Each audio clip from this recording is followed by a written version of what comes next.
कोणाचे 100 रुपये जर घेतले मतदानाचे तर किडे पडून मराल तुम्ही, किडे पडून.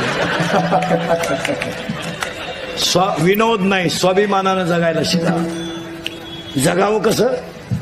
स्वाभिमानानं. कुणाचे 100 घ्यायचे नाही, कुणाच्या गाडीवर जायचं नाही आणि मतदान केल्याशिवाय राहायचं नाही.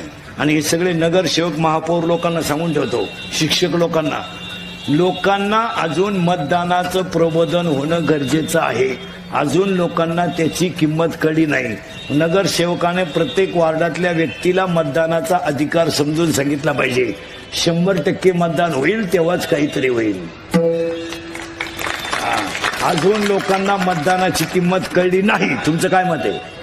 शिक्षकानं सांगितलं पाहिजे, शिक्षकानं ते हात पावला 4 लोकांना सांगितलं पाहिजे, नगरसेवकाने वार्डात सांगितलं पाहिजे, पुढारी माणसाने, शिक्षकाने, तलाट्याने, ग्रामसेवकाने मिळेल त्याला मतदानाचं महत्व पेटवून दिलं पाहिजे.